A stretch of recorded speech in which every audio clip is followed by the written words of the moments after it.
thing going on. I wanted to go do something at 4:30, but. So I can stand right here the whole time? Oh. I don't know. It's down there in the big entrance. What are you looking for? Yeah, if you go straight down to your left, and there's a big entrance on your left side. All right, I guess we'll get started. Hi, my name is Dean Snow. I'm the program manager for the Sober Life. And if any of you don't know what the Sober Life is, it's just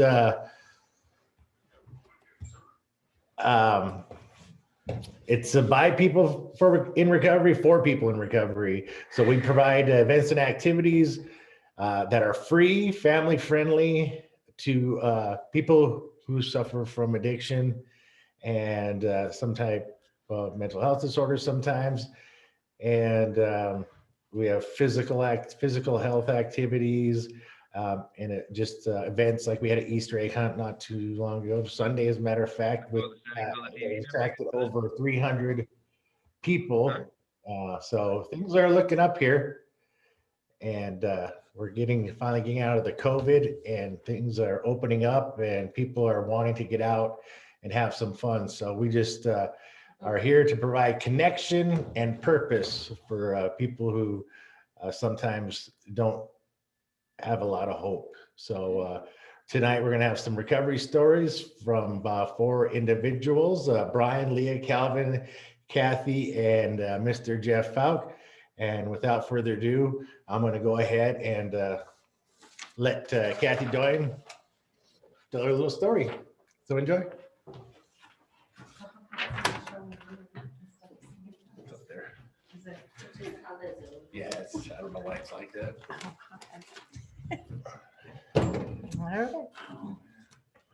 Hi, my name is Kathy Doyen. I'm a grateful member of Alcoholics Anonymous. I arrived there just a little over 5 years ago and began life. Yes, you can be at any age to start over. I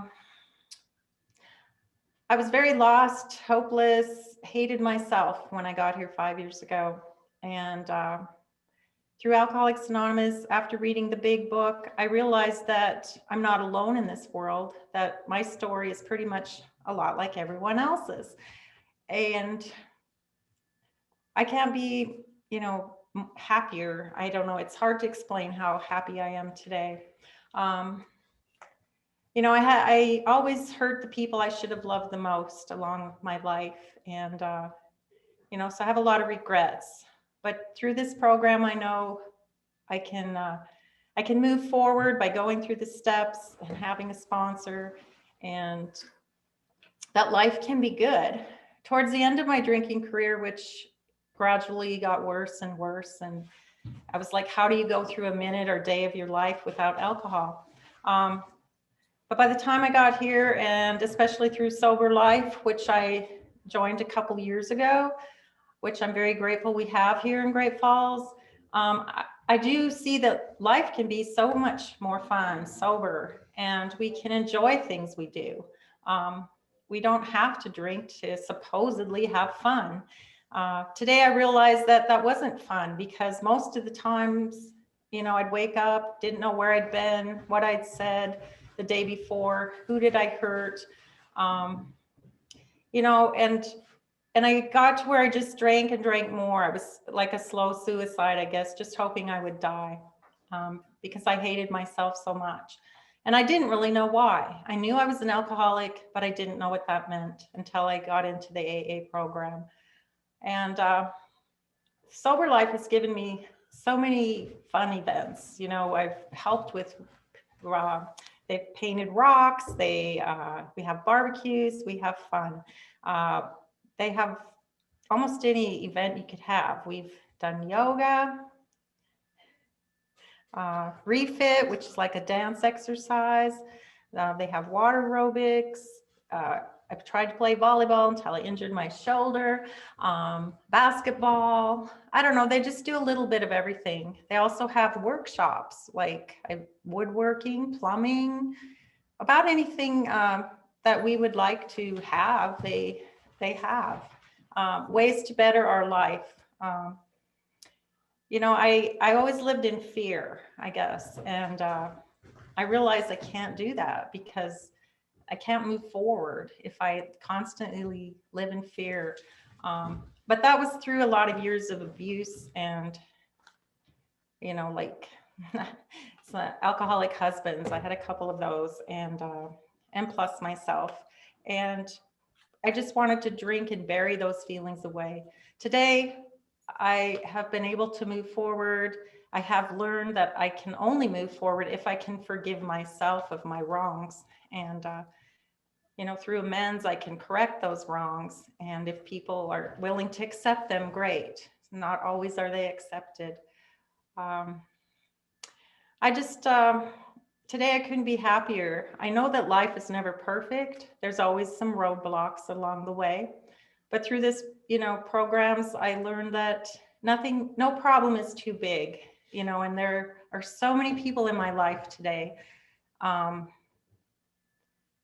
are friends. I thought I had a lot of friends out there drinking, but there's only a couple of those left in my life today. I had to change my people, places, and things, my playgrounds. Yes, that was a grief process to give up my alcohol, to give up those friends.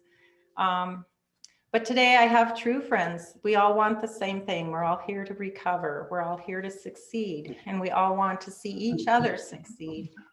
I wish when I walk out the doors of these rooms that, the whole world could be that way. We're all be happy and accepting. No, not even at all. I can't remember the name of one. Because once I walk out the doors, to me, life was always about having to compete. I had to compete with other women. I had to compete with my family members. I always felt like I was never good enough. And today I know that that doesn't really matter. The only person I can make happy is myself, and through my own actions. People can't make me happy. I have to make myself happy. If I'm having a bad day, I have to stop and start over. I usually every day, every evening, I turn to my higher power, which for me is God. And, without him in my life, to get out of the way, I have to learn to get out of the way of God. He's in charge, not me. I always wondered why people couldn't do everything my way. And it was because I thought I was in charge. But we all are individuals. We're all unique people. But at least in these rooms, we're all here for the same purpose, to be there for each other, to help each other along the way. And I know I never have to be alone again because I have so many people out there in the world. No matter where I go, whatever state, country, you can walk into these rooms and feel welcomed and like you've been there your whole life. Anyway, but through sober life, I know life is fun. We're not a glum lot. And it's good to have a life of peace and serenity. And no matter what my problems, I know that they can be fixed, and, everything shall pass. Life is life. That's the hardest thing about life is life. But today I can learn how to live that through all these people I'm blessed to have in my life today. My favorite saying is, if I don't drink today, I will never drink again, because it's always today. And to let go and let God, let him be in charge and get out of the way. And life does work. And, you always think life can't get better at some points of my life lately, but it seems to always get better. And, for that, I'm very grateful. I find a lot of gratitude in everybody in my life today. And I'm so glad to see all of you here. And I wish you all a good life on our road to recovery. And I'm glad you're all part of my journey, because I just love everybody. I love people today. And I guess I always have been. I was a healthcare provider for over 35 years. And I just know that we all want to live a joyous life. And anyway, I'm rambling now, but thank you for letting me have this time, and thank you for all being here. Love you all. Bye.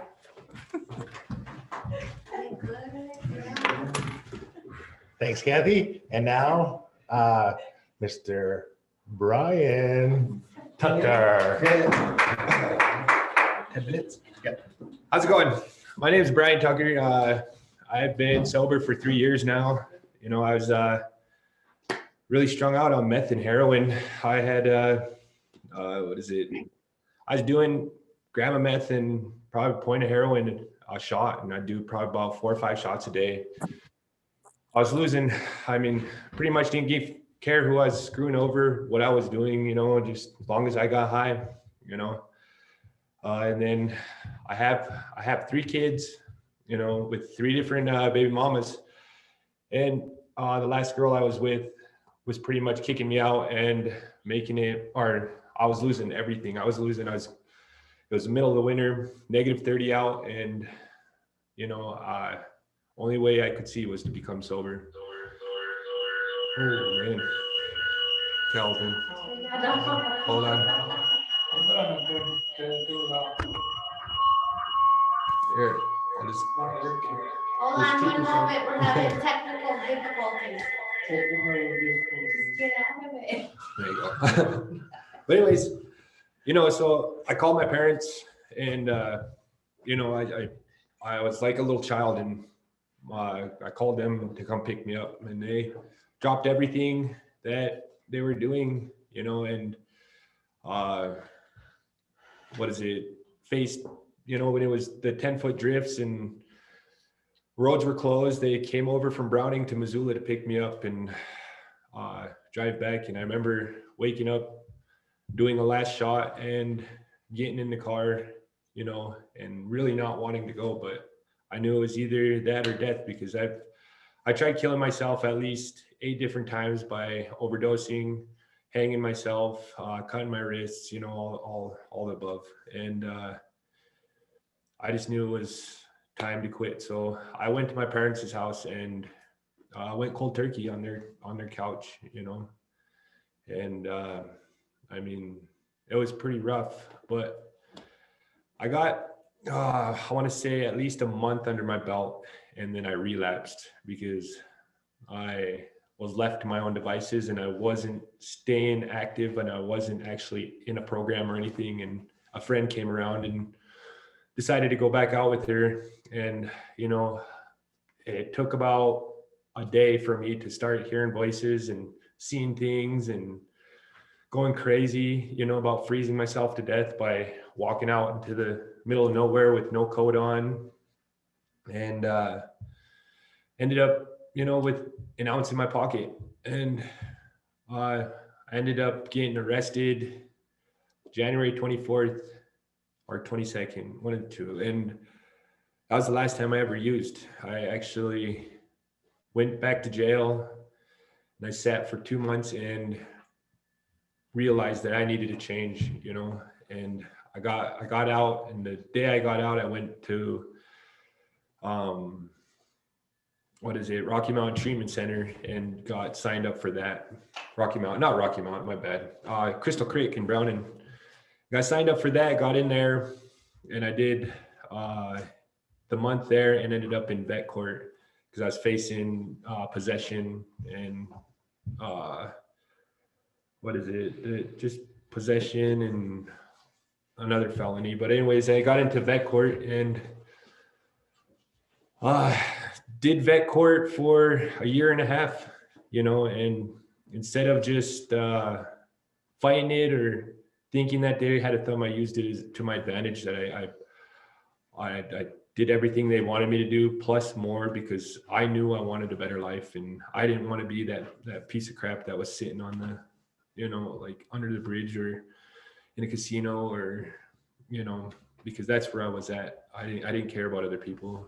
And I got done with the year and a half, and one thing that helped me out was sober life, actually, was because one of my biggest fears when I was trying to get sober was it was going to be boring, that it was going to be dull, that life wasn't going to be fun anymore because I wasn't getting high, that I wasn't out there, doing what I do, But I found sober life, and it made me get a very strong group of friends. I met one person after another, and they pretty much led me into different friendships. And now I have such a strong support group from Sober Life. I mean, I go play volleyball, I go play basketball, I hit all their events that I can, you know, and it's helped me become a better person. I mean, I've actually got into school,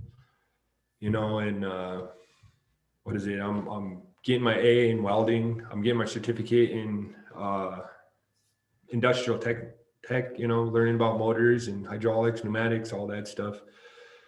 And I feel a lot better. I'm able to look in the mirror, you know, hold my head high. I mean, sit in front of you guys and tell you my story because I'm sober. I wouldn't have done that before because I couldn't even look at myself. I didn't want to look at myself, you know, because of what I did to my children, what I did to my girlfriends, what I did to my family. You know, to me, I was a bad person. You know, some people say that I didn't do that bad, but I was I was a bad person to me in my head. And I didn't want to give it up, but I am happy that I gave it up because I am where I'm at and I'm able to hold my head high, you know, and I'm able to talk to people. I'm able to help people now. I have money in my pocket because I'm not sitting there buying drugs or, you know, like deciding if I need diapers or, you know, or drugs. I'd rather buy diapers. I'd rather buy clothes for my kids. I'd rather buy clothes for myself, you know, help out my friends if they need help and stuff. And I mean, that's what sobriety's given me. It's given me a new life, gave me a new I guess perspective that I am a good person and I am a decent person, you know. I still have a long road ahead of me. I mean, it ain't easy, and I'm willing to do whatever I can to stay on this road, you know. And one of the things is like helping Leah Wetzel start a group, you know, here at Lines for Youth, you know, with Sober Life. And it's Red Road support group. And, you know, it's just, life is so much better and I'm just so much happier. And people, I mean, just getting my support group from Sober Life and from Vet Court and, you know, from all over is what got me sober. I mean, I wouldn't be where I'm at without the people that are standing behind me, you know, or standing beside me, holding me up. I mean, I fall hard sometimes, you know, and I have friends that I can call upon. And it was from Sober Life that I got these friends, you know, a lot of them. So I don't know, but I'm Brian Tucker and I'm happy I'm sober. So thank you very much. Good job. Thanks, Brian. That's great.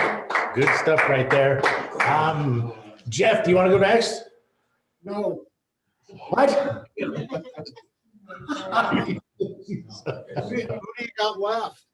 Huh? We got Calvin and Leah. Well, if you wouldn't mind, can I go? What's that? Can I just What's go that? last?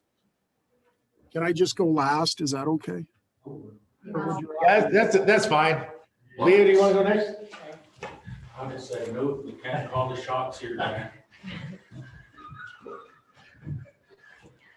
Also, I wanted to add, Brian just hit his 3 years sobriety too, so.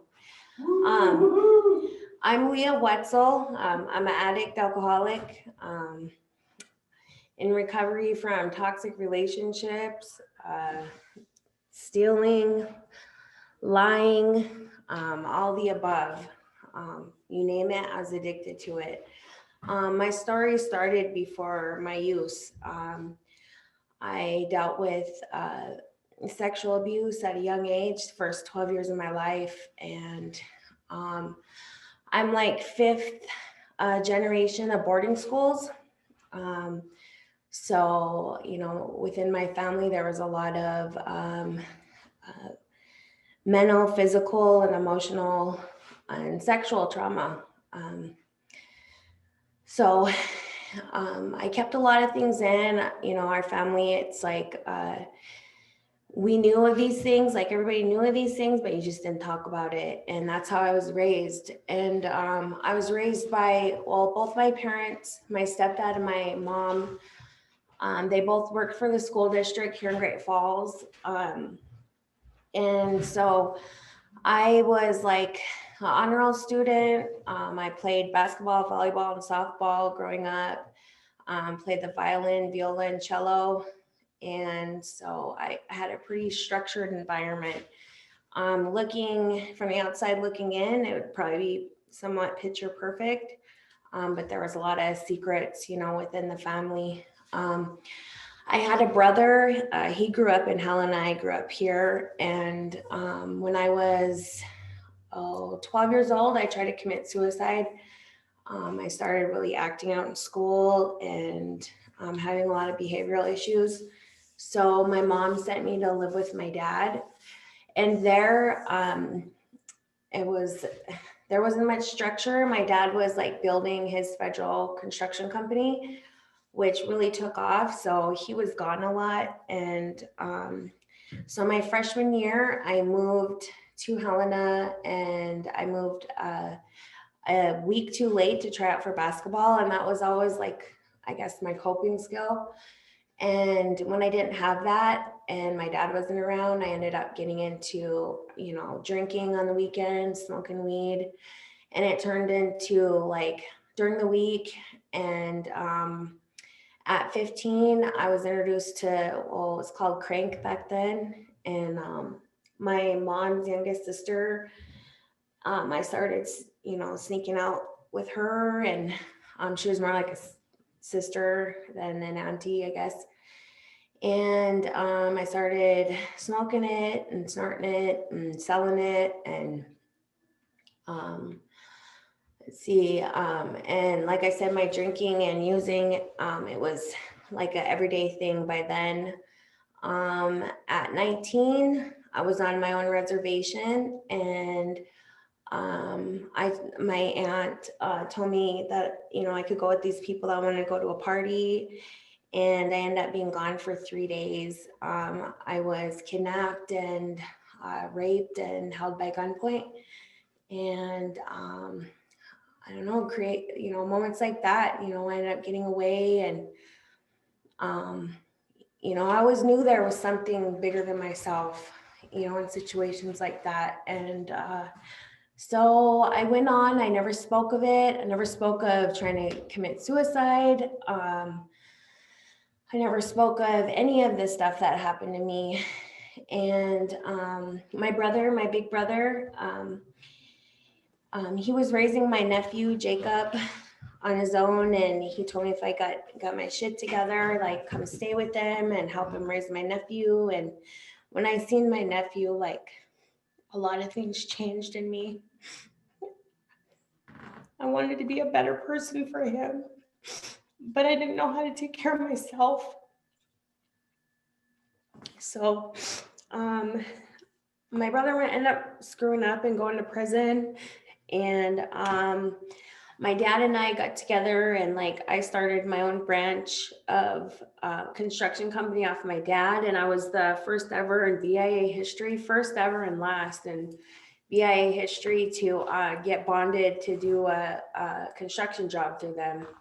And I did it, and I did it really well. And as things went on, there was just like a lot of things, like I don't know. To me, I don't think you should do business with family because you run into things. So I chose to just cut ties, and I ended up in Tucson, Arizona with a boyfriend of mine. And he was on run, and we were down there, and I started shooting up heroin because it was like, he was really easy to get down there. And I hurt my knee like a little bit before that, and I got on pain pills. And so if I wasn't getting the pain pills from my doctor, then I was hitting the street getting pills or heroin. Down in Tucson, it was heroin. And I think I was 21. I think it was on my birthday, actually. And I started shooting up down there. And like I said, he was on the run, so we had to make a decision to he was gonna go turn himself in. And so I was gonna drive him back. And so we got as far as Dillon, and we ended up getting into a fight outside of a gas station, and cops came, and he he had like over $100,000 bond, and I got bonded out. Went back to Great Falls, ended up meeting the father of my kids, and found out I was pregnant with my daughter, and told the doctor that I had been using and stuff, and they worked with me, and I never really truly like felt happy until like I said, my nephew came into my life, and then the day I seen my daughter. And by this time, their dad, he was pretty abusive.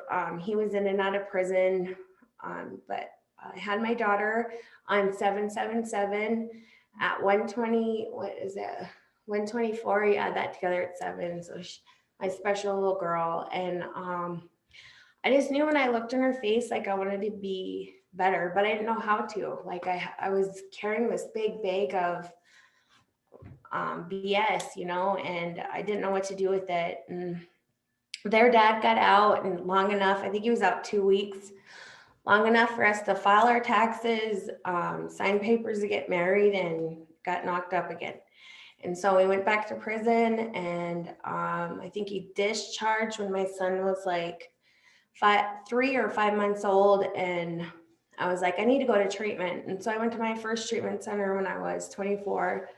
I went to Rimrock down in Billings, got out, and by midnight that night, I had a needle in my arm. I went home to drugs.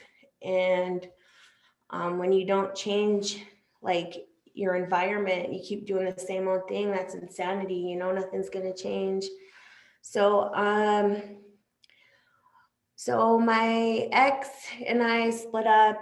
He ended up taking my son. I had my daughter, and I ended up picking up charges, ended up in prison. While I was in prison, my only brother passed away. That was one of the hardest things I ever had to deal with.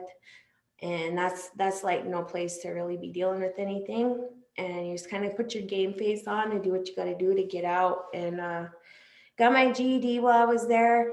And like every time I sober up, like I like to educate myself, and I like to, get involved with my culture. And like I grew up in the church, but I always felt like something was missing. And until I started learning about my ways, I really started feeling whole. But I never really talked much about the trauma in my life. And so it just continued to be an ongoing thing. I discharged that sentence. And I picked up more felonies. And my dad, he was really sick, and I was like I was like taking care of him, which is insane because I couldn't even take care of myself. And I ended up having a knee surgery and getting back on pain pills. I was in jail for the new charge. Judge Pinsky, via satellite from the Hill, asked me if I wanted to be in drug court. And I had heard from like girls in jail and stuff, oh, he'll OR you. So I thought, that's a quick way to get out and start putting a needle in my arm again. So I did, I took it, and actually went to my first, it was May 2017. I went to my first drug court. I wasn't sentenced yet, but I started showing up, and I heard something like, I heard him telling somebody that they was proud of it, like he was proud of them. And, I just thought, wow, like, I like that, I want that. And I'm seeing these people like excel and do great things. And, but I was still getting high And so I went that first Tuesday and tried to clean up through that week. And then by Sunday, wanted to fall off again. And one of the biggest mistakes in my life, because I almost lost my life. I ended up getting took out on a dirt road right outside of Great Falls. Last thing I remember is getting dragged out of a car, and this big 6'3", 260-pound man was just pounding my head with the bottom of his boot. And I came to a little bit later. I guess it had been like hours later. And I pretty much had to put on the acting career of my life. You know, I'd been in enough toxic relationships. I just kept telling him, you know, I'm sorry I made you do that to me. And so that night turned into like 3 more days, and I was kept in a motel room, and I didn't know if I was ever going to see the light of day again. And I was like in and out unconsciousness. I couldn't even barely stand up on my own 2 feet. He had to like drag me in there because I couldn't even walk. And I just remember that morning that I got away, him and his dad were arguing, and his dad was telling me you couldn't keep that girl hostage here forever. And anyways, they ended up taking me up to my dad's, and I couldn't barely see. Like, I didn't really know what I looked like yet, but I knew I looked rough. And all I kept thinking is my little dad on his walker. Like, I didn't want him to have to see me like that. And of course, again, I started beating myself up again, like it was my fault, you know. And my dad ended up finding me like 5 hours later, and they got me up to the hospital. And I never turned the guy in. I was too scared to. And I ended up hiding out for a few months. And then I went on run for like 8 months, picked up 2 more felonies down in Billings, went on a high-speed chase. I didn't care if I lived or died. You know, I didn't care. And didn't have really good relationships with my mom. And my stepdad, always a good man to me. He was always my rock. And I just, you know, I had felt like I let him down and stuff. When I was in jail, I couldn't remember my dad's phone number. I couldn't remember his name. And I just started writing a letter and started writing down things that I could remember. And I wrote a letter to an old PO that was really nice to me and stuff. And I don't know why his name kept ringing in my head. And so I wrote him a letter, and a couple days later, a homicide and a rape detective show up. And so they opened a case on the guy that did that to me. It was the first time I had ever spoke about anybody doing anything to me.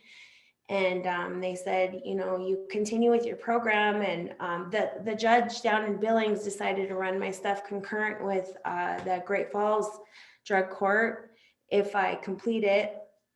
So I got sent back to Great Falls, and for 5 weeks, I was screwing off. But Judge Pinsky kept telling me he was proud of me, which was crazy, because he's like, you're doing everything you need to be doing, but you're still high, you know?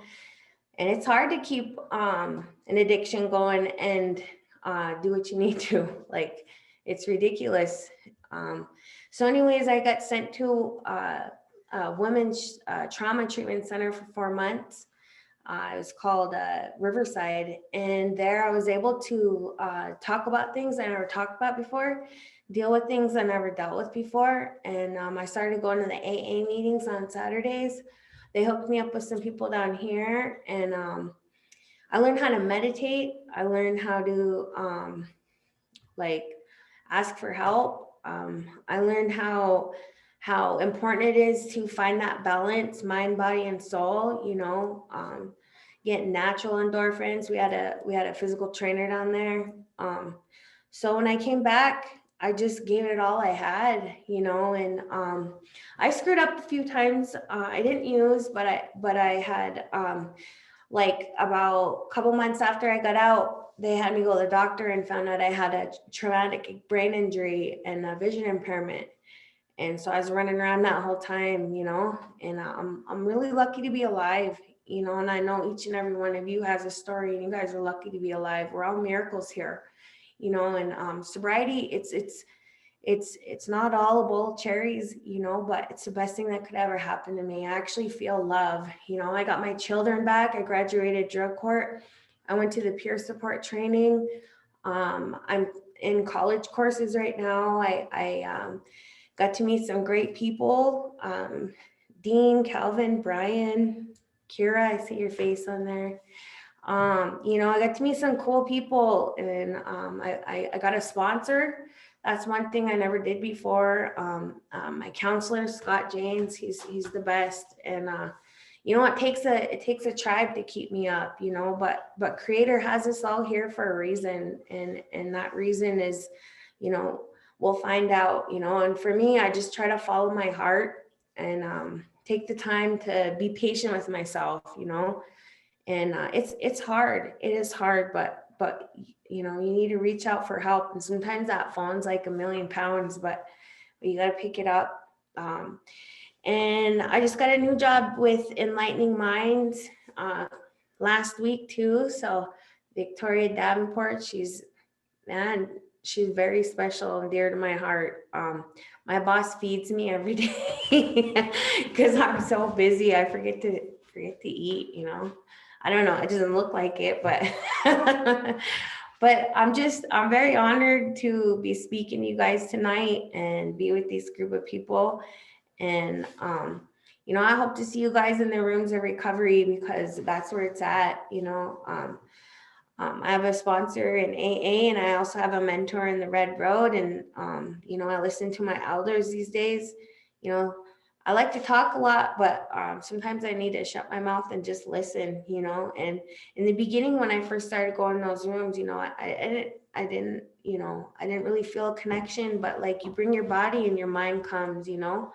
And definitely, I feel a lot of connection with Sober Life Family and Alliance for Youth. I'm actually contracted with them. I do groups for Drug and Veterans Court now, and they got a lot of cool activities for you guys, for all of us. And without them, I wouldn't have the support in my life that I do today. You know, the same support that I had in drug court, you know, some of them are my best friends to this day. And I know each and every one of you definitely has a purpose. And I hope you guys hear something tonight that sticks with you and you can take home with you. And God bless you guys. Thanks.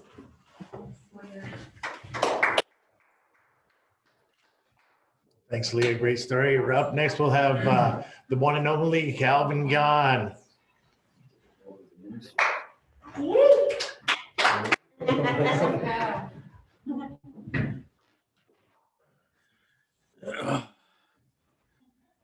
Good evening, everyone. My name's Calvin Gahn. I'm the third Calvin Gahn, so that's it's pretty awesome. Glad to be here. Honored to be able to share a little bit of my story with you guys tonight.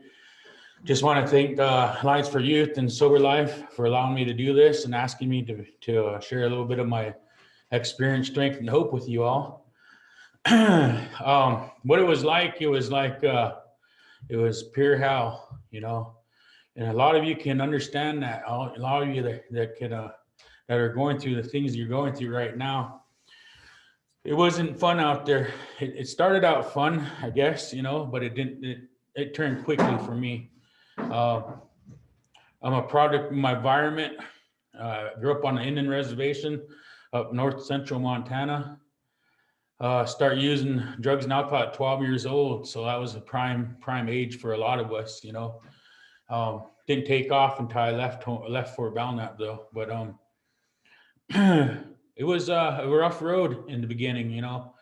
I don't know if a lot of you are like me, but maybe you are. I didn't feel like I fit in, you know. I didn't feel like I was a part of, you know. I have abandonment issues. That's one of my core issues. I deal with that on a daily basis. And so that's something I got to work on a lot, you know. And so, you know, I just never fit in. I was always awkward. You know, I felt weird all the time, you know. And so alcohol and drugs, you know, it made me feel like I was on top of the world. I was 10 feet tall and bulletproof, and I could do anything I wanted to do when I was high and drunk, you know. It's how it made me feel. A lot of people say they hate alcohol and drugs. I don't hate it. I have a newfound respect for it, you know, and I know that I can't do it today. But back then I did not know that. So I'm I'm a homeless drunk. I'm a homeless addict. I'm a transient. That's my reality. When I use alcohol and drugs, I go to the streets and I live on the streets as a homeless person. So I know what it's like to not have respect for myself or others. I know what it's like for people to look down on me. I know what it's like to not be, no one cared, you know. I did a lot of my living on the streets in big cities like Los Angeles, Long Beach, Phoenix, Albuquerque, Sioux City, Spokane, Denver. You know, I've been all over and on the streets. So that's just my reality, you know. And I'm trying to look at the clock here, but I don't see a clock. Oh shit! Well, I'm just gonna pull out my phone because I don't want to use up all my time on my war stories here, because we all have war stories, you know. Some of us are the biggest, baddest people out there. So, you know, that's how I thought anyway. You know, alcohol and drugs made me feel like I was, like I said, bulletproof. You know, I've seen a lot of things and I've done a lot of things in my life. I was a hurricane, you know, I was a tornado, I was a category 5, all wrapped into one, you know. I damaged a lot of people along the way, and I damaged a lot of things along the way. I did not know that back then. You know, I was suffering from alcohol and drug addiction. You know, I just did it because it took away the pain. Sometimes we talk about our childhood traumas. You know, a lot of mine stemmed from childhood. You know, a lot of things that happened to me in childhood. You know, and I did not know how to deal with that stuff. You know, and a lot of times we stuff it. We don't share. We don't talk about it. You know, don't talk, don't feel, and what's the other one? Don't talk, don't feel, and there's another one. But anyway, we grew up that way, you know, and so it was hard to get out of that mode, you know, and for a lot of us that got us into the places where we're at today, it may have to take something tragic happen to you, like losing your life, almost losing your life, or maybe you got caught up with the system, you know, law enforcement and all that. Maybe that's why you're here. I don't know. And then maybe there's someone in the group out here that are here for themselves. Maybe they didn't have to get in trouble and they didn't almost have to die to get here, you know, and I commend them for that. You know, for me though, fortunately, I almost lost my life. I died on October 12th, 2011. Should have been my expiration date, but for some reason, the man upstairs gave me another chance at life and I seized the moment. You know, I wished I could have said that was my sobriety date, but it ain't. I didn't get sober till October 15th, 2011. So 3 days later, you know, but I remember at St. Patrick Hospital staff, you know, doctors and all them nurses, wished I can thank them. I wish I knew who took care of me that night, but they brought me back, you know, and I'm thankful because that's where my journey started. You know, I was a homeless, drunk addict on the streets, you know, and I didn't want to live anyway. You know, I don't know why they bring me back, but today I'm glad they did because I started a new way of life. And then for you, some of you out there, that's probably where you're at right now. Maybe you're on the fence. Maybe you want a new way of life, but don't know how to get it. I hear you because I've been there. I was on that fence. You know, I didn't know if I could stay clean or sober, but I did. You know, I ended up in Great Falls, Montana at the Rocky Mountain Treatment Center on October 17th, 2011. They admitted me in the Rocky Mountain Treatment Center. And that's where my journey began, you know, and I went there and I had to do some things, you know, and to help myself. So I'm glad that treatment center was really good for me. You know, it was pretty much spiritually based, you know, and it helped me open my eyes. For 22 years, I was sleepwalking, but when I hit Rocky Mountain Treatment Center, my eyes started to open up, and now I'm awake today. You know, and that's how I look at my journey today. I spent 37 days there. I left there on November 22nd, 2011, and then I went to a halfway house, you know, Blue Thunder Lodge, started my journey there, and then end up staying there for 7 months, learn how to relive life, learn how to live life, you know, budget money, clean house, make my bed, you know, take care of myself, you know, because when you're on the streets, you don't do any of that. So I had to relearn everything, you know, and I'm glad I did. And they put up with me. I was a really angry person when I got here. I had a lot of resentment, a lot of bitterness. I didn't trust anybody, you know. So I had a lot of work to do. You know, I had a lot of work I had to go through to get where I'm at today. And that's what it takes. It takes a lot of action. You know, it takes a lot of work to work on yourself, to find out who you really are. When I came into these rooms, I was 10 different people. I was a chameleon. But today, you know, I'm only me. This is what you see, is what in front of you is what you get. You know, I know who I am today. I'm came into these rooms as a follower. Today, I'm a leader. I'm a leader today because of this program, you know. I'm gonna talk about the 12 steps, because the 12 steps is what changed my life. I'm thankful I got a sponsor, because you go to these meetings, you hear people, they have a simple recipe, sponsorship, read the big book, do the 12 steps, help others, clean house. Clean house, I thought maybe clean my house. No, probably not, but clean inside yourself, you know, scrub out your heart. You know, that's what it means, you know, and I had to do those things, you know, and I'm glad I got a sponsor, and he had 31 years consecutively, 31 years of sobriety. And that's why I picked him. It wasn't because he was married, had cars, had a bank accounts, nothing like that. I just wanted to be continuously sober. And I picked him, and he walked me through those steps. You know, I did all 12 steps. I did them out of spite, actually, in the beginning, because I had a lot of ego and a lot of pride, and I wanted to tell people that these 12 steps didn't work. But I ended up doing these 12 steps wholeheartedly, sincere, and honestly. And as I got through them, my life started to change. I start to find out who I am today. I know who I am today. And that's the best feeling in the world, man. You know, you don't have to be 10 different people and always put on a front or a facade or anything like that. You just be yourself, you know, and that's the best feeling in the world, man. To be honest and be yourself. To have a coin that says to thy own self be true. That's me today, you know. So I just keep doing that, you know, and I did that, and I got almost 9.5 years. April 15th, I'll have 9.5 years of sobriety, you know, and I'm thankful for that, because I had a sponsor that walked me through the steps and helped me, give me his knowledge to help myself, you know. And today I pass that knowledge on best I can, like sitting here doing some service work, sharing the 12 steps with you, sharing about the program, you know. It's all about carrying the message, right? Maybe someone in the audience don't know what to do. Maybe I'm planting a seed today. That's all it takes, is planting a seed, you know, and then it will take on its own, you know what I mean? And that's the beautiful thing about it. Some of you guys are in treatment right now. And like when I went to treatment, man, I had a flicker of flame. They call it hope. I had just a little bit of hope left in me. And I just needed somebody to fan that flicker of flame. And when they did, man, boom, I lit up. My eyes lit up, man. My spirit came back, because when I got to this program, man, I was broken. I was lost, you know. And today I'm not that way, you know.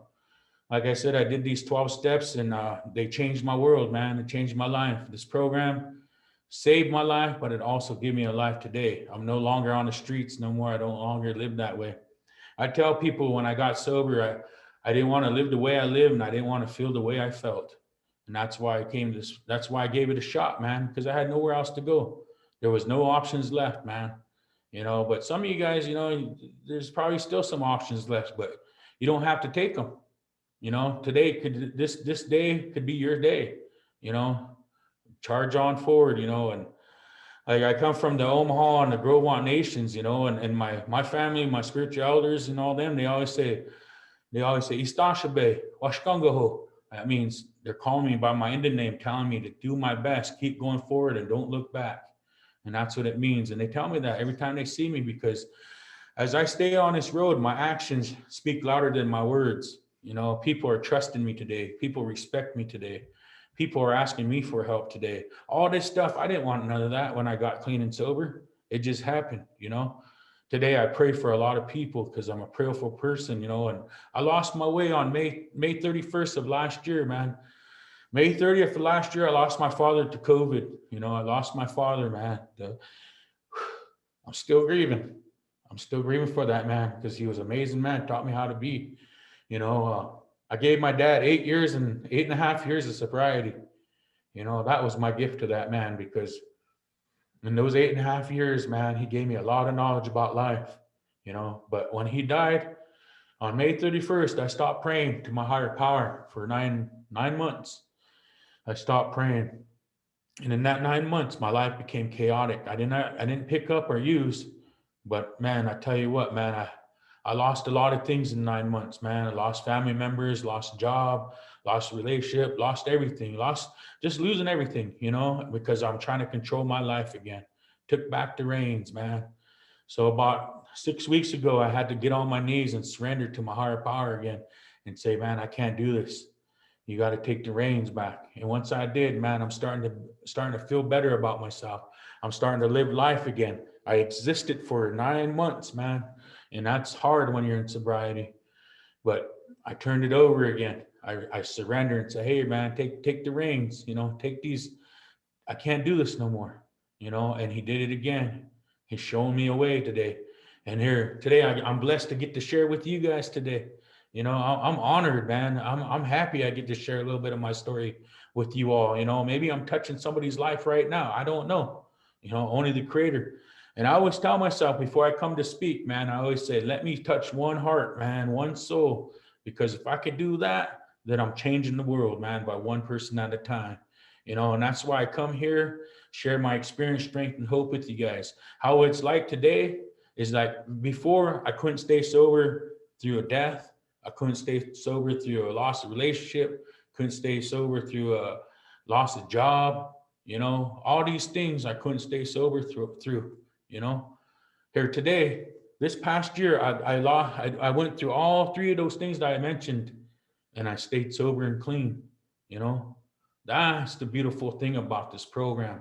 That's the beautiful thing about sober life. You know, and Alliance for Youth, you know, these 12 steps, man, it gives you a life, you know. Today I have a purpose. Today I can live life to the fullest now, you know, and that's where I forgot that, because after I lost my old man, man, you know, I forgot that. I went back to singing. I teach a drum group up here, class on Thursday nights at 7 p.m. at the Alliance for Youth.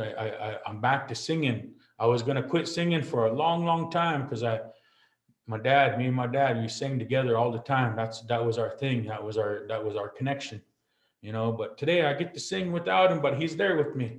You know, I call him upon when I pray. I ask him, come sit with me, help me out, man. I've never taught singing before. First time being a teacher, but you know, I'm loving it, you know, and making progress. But these are the things that I get to do in sobriety today. And there's a lot of things that you guys can do in sobriety. You know, I remember graduating from Rocky Mountain Treatment Center. They gave you a little tiny, or a little certificate. I still have mine, and it's in remarkable shape. It's really still in good shape, man. I put it away. That was the first thing I accomplished in a lot of years, man. And then I was told when I left there that I was going to have many more accomplishments. And I have. You know, I have accomplished a lot of things in my life in the 9.5 years that I've been clean and sober. And so will you, you know. The only thing that I haven't gotten back yet is my daughters. I got 2 girls, man.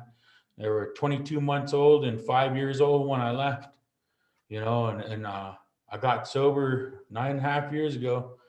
And I prayed to get sober and that they'd be in my life. They're not in my life today yet.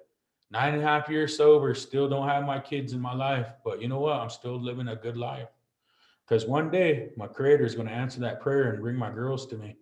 And they're going to know that they have a loving father, you know. But I got to keep doing this deal, man, because, you know, if I pick up and use again, I'm going to go right where I left off, and that was death, you know. And that's what's going to happen to me. And I know that in my heart. Like I said, I don't hate alcohol and drugs, man. Got newfound respect for it because it's just something I can't do, you know. I have a broke drinker and a broke drugger, so no parts to replace those, you know. And I know that, you know. So today I get to come here, share a little bit of my story with you guys, and like I said, I hope I touched somebody's life today, man. And I'm proud of each and every one of you out there that came onto this thing here, because, you know, this is weird talking to a screen, but I can see some of you guys out there, you know. So man, you know, keep up the good work, keep up the good fight. It's not easy. Some people may say it easy. It's never been easy for me, But you know what? I have good days though, and I have bad days. But I keep moving forward, man. And I got a group of friends. They call it the brotherhood, the herd, whatever, man. We have a group of friends in sobriety, man. They come together and they don't want nothing from me, but they want to see you succeed. You can find friends in these programs like that. They just want to see you succeed, you know, and pay it forward, you know. So like I said, man, thank you for letting me share a little bit of myself with you tonight, you know. So I want to say thank you. Appreciate it.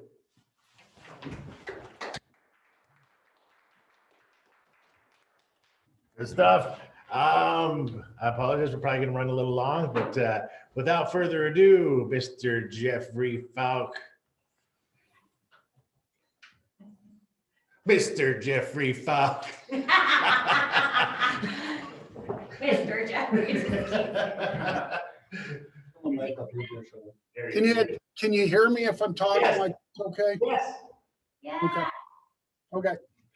So first thing I want to say is, you know, I am honored to be part of this group that is courageous enough and understands the importance of us being able to share our stories, because it's an important part of our recovery.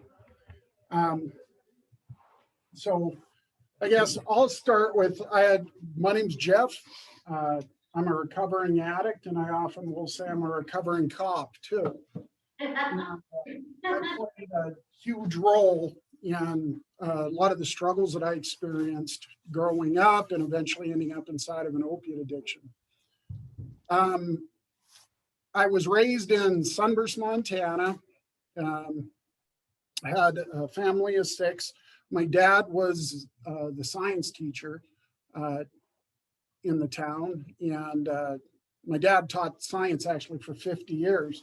He was actually kind of a famous science teacher, and he was actually on the Today Show once. And so I had a lot of reputation to live up to. There was early on in my life, I remember my father sitting down and telling me this, and I don't think he meant it to harm me. I really think he meant it to inspire me or motivate me. But he sat my brother and I down, and he had told us, sons, the only thing you have going for you in your life is your good reputation. And I remember thinking to myself, man, that's a lot. And in order to make my dad proud and not to embarrass him, I got to make sure that I live up to this reputation. So I kind of developed this core belief that it was more important what other people thought about me than what I thought about myself. And through high school, I certainly wasn't an academic, but I excelled in athletics. And but I always had to be at in the top row, in the front row all the time. I was student council president. Eventually, athletics was my thing. I ended up playing college basketball. I got recruited to play football for the Grizzlies, and off I went chasing beer and women and basketball. I had fairly normal, I guess, whatever normal is. I used to think that we didn't have any dysfunction in our family because there wasn't a real history of chemical abuse.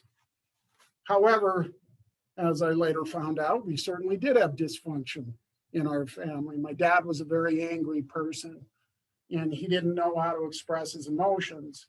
And he was a very controlling man. I still have control issues, and that's still a work in progress, but I was a very angry person for a long time in my life. And you know, I guess I come by it honestly, but that certainly was my dad controlled our house through anger. And I love my father and I respect him, but this was part of that dysfunction because he didn't know any better. Nobody taught him how to, you know, necessarily behave or act or how to express his anger in healthy ways. So eventually, I was kind of bouncing around from school to school, university to university. And eventually in 1992, I got hired by the United States Immigration Service, the Department of Justice. And I went to work up at the Port of Pagan, north of Bath, up in Glacier County. And so I was an immigration officer there. And I was proud to be an immigration officer. As I was excited. I was 24 years old and I was a federal officer. And, you know, this constant drive I had in me to present as this success all the time. And this fit right into my plans. And of course, making my father proud, making everybody else, you know, I don't know, some of those thoughts were wish they were like me because look how successful I am. And I was successful, I guess, by some standards when I was working for the federal government. I got a lot of quality step increases. I got recognitions for the most drug busts and all of this. But just prior to that, you know I heard Calvin, and I love you very much, Calvin. I respect you and I miss you. I'm glad to see you're back. But I also have abandonment issues, like Calvin was talking about, and mine did start when I was really young, and I experienced some trauma when I had eczema from my nose to my toes. It was when I was a child, and I almost died from it, and I basically looked like a lizard, and I was a redheaded kid, and some people make fun of that, and you know, but it was traumatic because I always had this feeling that I didn't belong or something was different about me, that I was unlovable. So I had to make myself lovable. And so these series of achieving these goals was part of gaining people's love for me, I guess. When I was 21, I got engaged, and my wife, well, she's my wife now, but she broke off her engagement. It was a very painful experience. And it ended up actually in the future fucking up a lot of my relationships because I was afraid of being left again, having that message reinforced that something was wrong with me. She didn't love me. She left me. She wouldn't marry me. Well, 4 years later, we got back together and we got married. And that's when I went to work up at the Department of Justice for Immigration. But I didn't want to stay there because I always wanted to go where the red and blue lights were going. And the Glacier County Sheriff's Office recruited me to come and work for them as a deputy. And that's what I wanted to do. So I resigned my job with the federal government and I went to work for Glacier County Sheriff's Office. And during this time, those first couple of years, you know, honestly, I thought it was the best job in the world. It actually fed my ego also. And, you know, if you know something about narcissism, at the core of narcissistic individuals, there's a lack of self-worth and self-esteem. And I was a prick. And I was very arrogant. I was very controlling. I was very prideful. And I often would begin to pass judgment.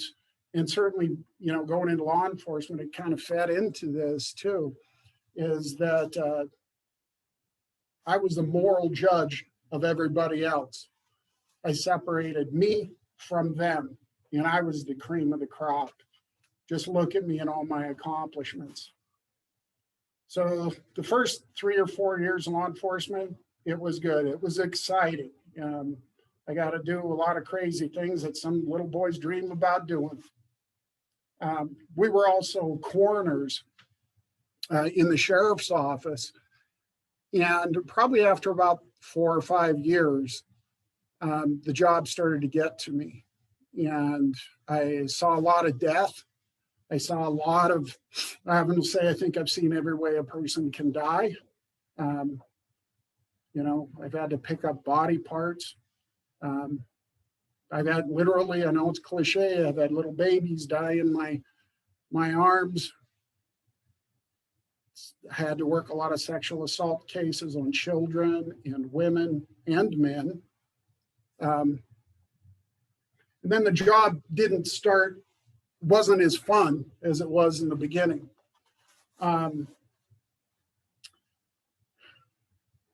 some of this certainly still is hard for me to talk about because it's like I start having flashbacks, but after those 5 years, I'll often say that, even though I didn't have a history of addiction in my family, I literally had spent a lifetime preparing for an addiction.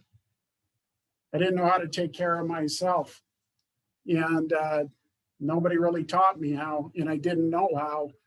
And so all this stuff starts building up. Eventually I was diagnosed with PTSD. I was having problems in my marriage. I have 2 daughters and they were young. And we were married. I was married to my wife. We had 2 daughters and we were living in Cupping, Montana. And I was angry. The world was a shithole. I was so dysfunctional and messed up that I really had this belief system that I was the only good person in this world and everybody else were criminals or bad people. And I was angry. I was a broken man. I was always a religious guy. I'm Catholic, and I've been going to Mass since I was a little kid. So I was always a religious man, but I was never a spiritual man. And I didn't learn what spirituality was until I was 43 years old. That's when I began to understand what spirituality was. But so my life was a mess. I was on the verge of a divorce with my wife, and my girls were 9 and 12 years old. So in about 2004, I had my first sinus surgery. And I ended up having 2 sinus surgeries, but that was the first time I was ever prescribed opiates. I'd never used an opiate prior to that. But I remember taking those opiates and thinking to myself, because all of a sudden the world became a magical place. I was at a point that I hated my wife, couldn't hardly stand to look at her. But when I was taking those opiates, she was the most beautiful woman in the world and the kindest. And it was amazing because the world all of a sudden looked like it was a wonderful place. And I'd found something. I'd found something to make everything better. I didn't need to talk to my priest. I didn't need to go to a counselor. I didn't have to do any of that stupid stuff. But the problem with addiction, it certainly doesn't discriminate, and it treats us all the same. And it treated me the exact same way it treats everybody else. So by the time my second surgery was done, I have physical dependence on it as well as a psychological dependence. Of course, I was on the drug task force, and at this time I was the undersheriff in Glacier County. I couldn't just go buy drugs off the street. And so my addiction was very isolated. I worked very, very hard to keep my addiction a secret from the public. So I had to turn to other means of obtaining my opiates. And as a cop, I'm sure people can guess how I got my drugs. As a coroner, we would take medication, and I would want to go on these coroner calls just in case somebody had opiates, and I would keep them. There's some stuff that I did, I still am not real comfortable talking about because I don't know if the statute of limitations has run out. But I'm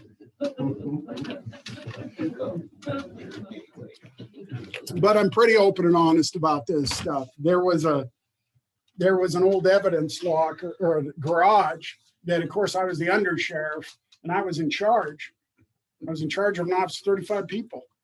And there was an old evidence garage with evidence in it, undocumented, and there was probably 20 years of evidence in there. So, of course, I volunteered to take inventory and get rid of and destroy all the evidence that didn't need to be around anymore. I destroyed it all right. That was my supply. So for the next 4 years, my addiction progressed just like everybody's does, right? We experience our tolerance goes up. We need to use more and more often. And that's exactly what happened to me. And towards the end of my active use, my life was, I was in withdrawals basically half of the week, and the other half of the week I was well. I could function. And I often say this too, believe it or not, I really do believe my addiction, actually, we know how destructive addictions are in relationships and how many relationships they destroy. But I say that actually my addiction saved my marriage, because it forced both my wife and I basically into counseling and into treatment to learn how to communicate with one another, how to have a healthy relationship. So on October 4th of 2010, I was on duty and I was in withdrawals. I was out in the country and I'm driving around and I didn't have any opiates. So I made the decision to pull into a farmhouse. I was going to go inside to see, and I didn't know if there was anything in there. Obviously, you guys know we don't think straight. By this point in time, I had sacrificed all my values, ethics, and morals because my addiction came first and foremost above everything else. And so I pulled into that driveway, and I had become the very thing that I was supposed to be protecting people from. And I went into that house, and I was in the living room. And before I could even really start looking through stuff, I turned around and the homeowner was standing there. And that was it. And I tried to come up with some bullshit excuse why I was in there. And I knew immediately I left. She was immediately on the phone to the county attorney and the sheriff. And I remember driving back into town, looking down at my badge and my gun and my pants and my radio and my patrol car and thinking to myself, this is the last time you're going to wear this uniform.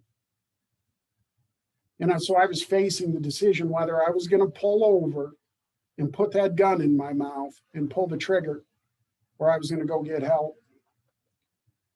Well, obviously, I didn't put the gun in my mouth. I made the decision. I went to the emergency room and ended up being transported by two of my deputies over to Pathways in Kalispell. And I still remember that because it's a lockdown facility over there. I still remember that door slamming behind me and it locking, and how surreal that was for me. I just spent the last 20 years on the other side of that door, and now I'm on the inside.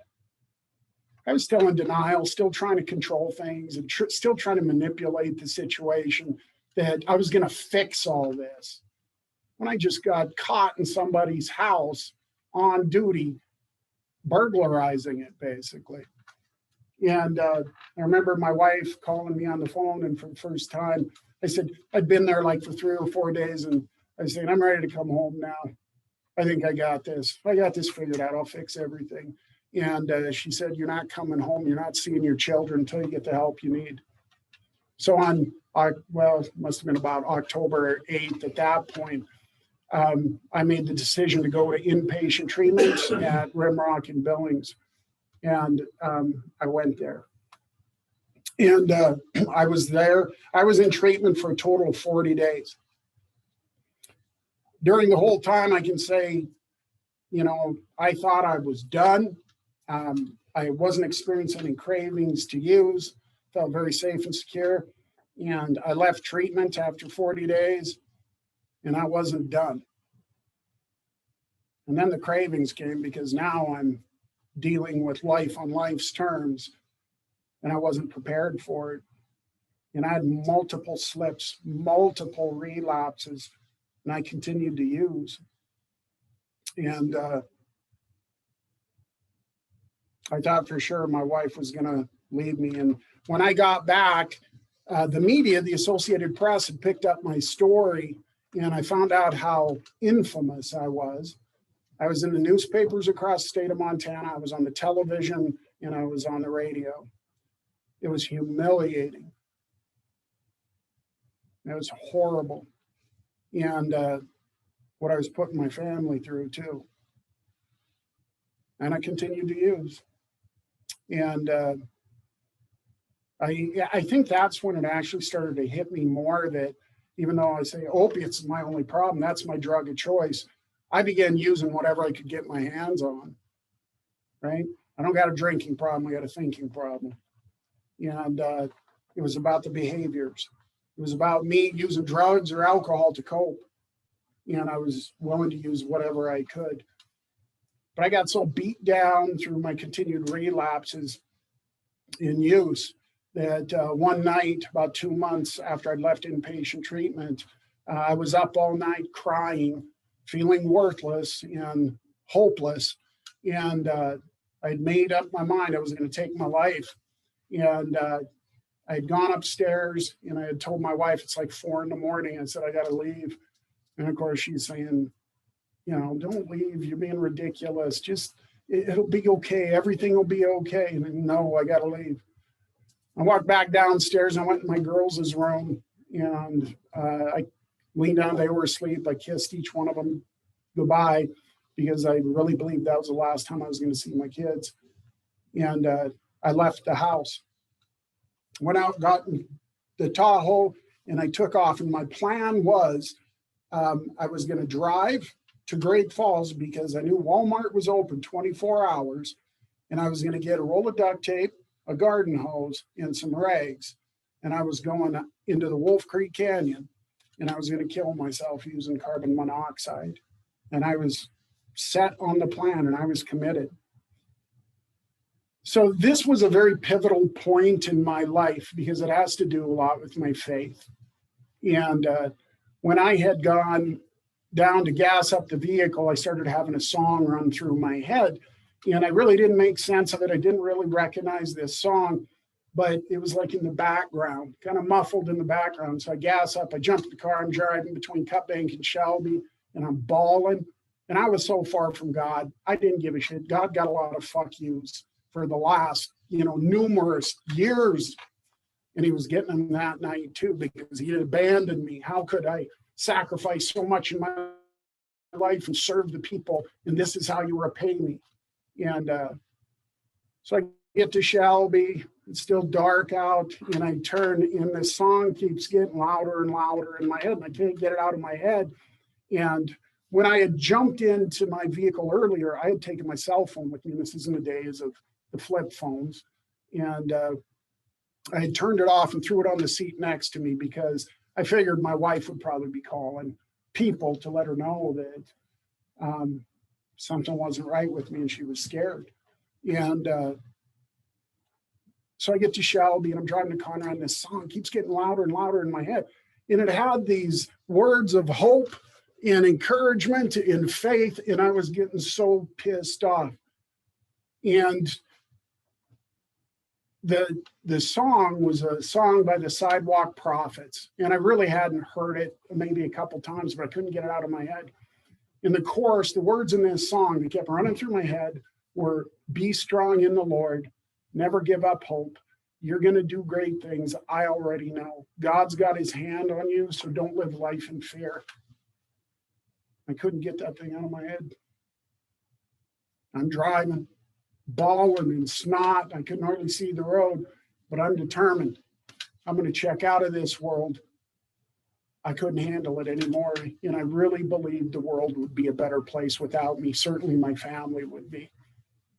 And I got just past Conrad and I remembered yelling out pretty much in contempt for God, like, you better fucking do something right now because I'm done. So if you're real and you're there, this is it. So I keep driving. And even though I initially said I didn't want anybody interrupting in my plan, I decided to reach over and turn on my phone, and I did, and I'm driving, and I'm looking at and just like I'd anticipated, there was multiple text messages and multiple voicemails on it. It's about 5 a.m. And I decided to open up the first text message from my wife. And so hesitantly, begrudgingly, I reach over, I open up that text message and I'm reading it. And the only thing it said was, be strong in the Lord. Never give up hope.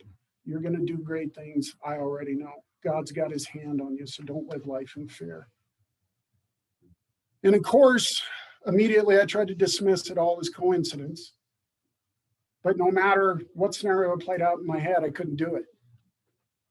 And I ended up pulling over to the side of the road, and I really broke down crying. And at that time, I understood how important my faith was going to be in my recovery, because there was so much chaos I had created and so many consequences. And it just seemed like there was no way I could dig myself out of this mess. Oh, I was facing, I was also served felony. I was charged with felony burglary and official misconduct. So I thought I was going to prison too. And, but as I sat there on the side of the road crying in my snot and my tears, I just came to the point of understanding that I had to turn my life over to something that was greater than me, because I sure the shit wasn't handling it very well here. Trying to control this, trying to control the things that are out of control. And I made a commitment at that point in time that I was going to focus on my sobriety, my recovery, making the next right decision, in putting those things that I didn't control back into God's hands. And I turned the vehicle around and I drove back to Cut Bank. And it wasn't easy. I had more slips after that. But I kept going to meetings. My wife and I went into couples counseling. I started seeing that, going to see a counselor here in Great Falls. I've seen a mental health therapist. I was going to meetings and I kept coming back, because people would tell me, just keep doing that stuff. Life will get better. Keep doing it. Life will get better. And so every day, numerous times throughout the day, I'd keep telling myself, stay sober, life gets better. Stay sober, life gets better. And pretty soon it was 3 months, then 6 months, then 9 months. And in June of 2011, I had gone back to school, made the decision. And I went to the University of Providence. I wanted to become an addictions counselor for a couple of reasons. But I remember one of the reasons was I wanted to figure out what the hell went wrong with me. I still don't know completely, but and I wanted to do something to help others. You know, that's that service work, that taking that message of recovery to other people is such an important part in, you know, my recovery today. So in 2012, in 2013, eventually I graduated from the UP. I went to I did my internship, because I couldn't even get a job in the beginning. I remember I went from top secret clearance to I couldn't even get a job as a bag boy, and rejection after rejection after rejection. And it caused a lot of pain with my children too.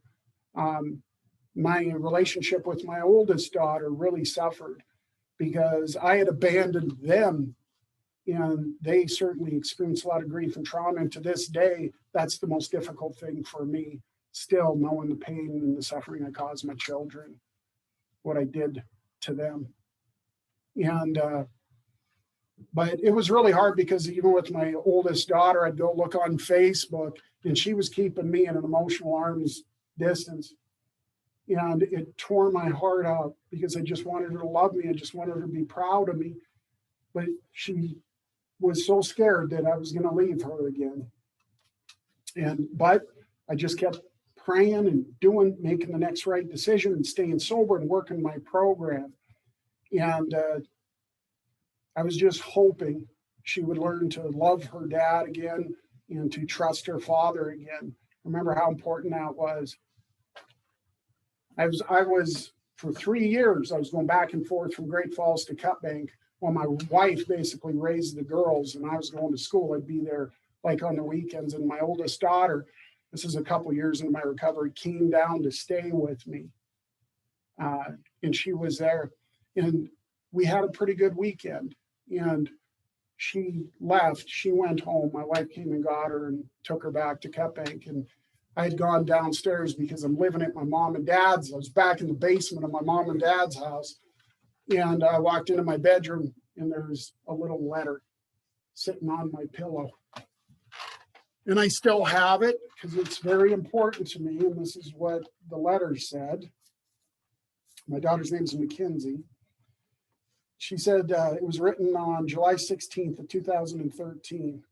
She said, "Words cannot describe how much I love and look up to you. Before all this started, our relationship was not certainly the best, but that's completely changed. Having a good, strong relationship with you is so important to me, and I'm so glad that we have that again, and better yet, this time stronger.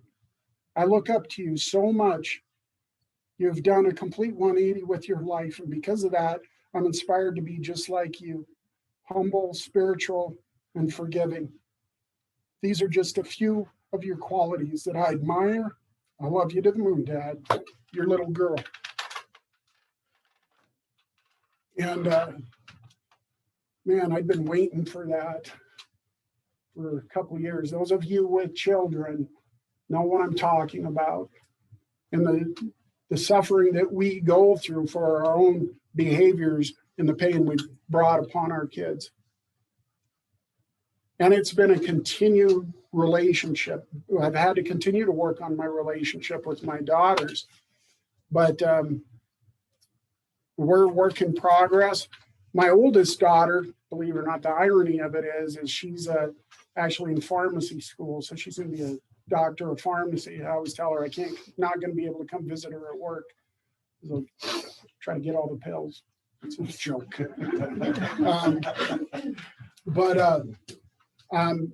It's just amazing what recovery does for us. Eventually, I went to work at Rocky Mountain Treatment Center. I was there as an inpatient counselor for 3 years. I came over here in 2015. I was the treatment court counselor for 3 years, and I've been here at Gateway since 2015. And man, it's been a hell of a road. But there is hope. As long as we have breath in our lungs, we open our eyes, there's hope every day for us to find restoration in our lives. But we have to work our asses off in order to get there. This is the most difficult thing we will do in our lives if we do it right. But there's hope. Stay sober. Your life gets better. It works if you work it. If we keep doing what we've been doing, we're going to keep getting what we've been getting. So we got to do things differently. It's work, but it's worth it. So that's it. That's the short version, believe it or not. So thanks for listening. Did y'all go to sleep? Thanks, Jeff. I appreciate it. And I appreciate everyone for tuning in. Very moving stuff. And I appreciate everyone that came here. Brian, Leah, Calvin, Kathy, and of course, Jeff. Some of the sober life activities that we have going on, the men and women's, on Monday, women's healing group, Tuesday, volleyball, Wednesday, Red Road Big Book study, Thursday, Native American singing and drumming class, Friday, basketball, Tuesday and Thursday, we have water aerobics, and coming up for events, we have writing club on Saturday, April 10th. That's writing, not writing. Saturday, April 17th, the Gibson Park cleanup. If you guys aren't doing anything on April 17th, come down and help us clean up Gibson Park at 11 a.m. And on Sunday, April 18th, we'll have our Native American beading class from 2 to 3 p.m. And also coming up in May, we're going to have Automotive 101 class, as well as a hiking adventure out at Sluice Boxes State Park. So we have a lot of stuff coming up. Get involved with Sober Life. If you're at the Rocky Mountain Treatment Center, Enlightening Minds, Gateway, they do have membership agreements there where you can sign up, and we'll send you out texts and emails of all the events that we have. And also check out our Facebook page, Sober Life 406. I appreciate everyone for joining us, and stay strong. Thank you, Dean. You bet. Thanks.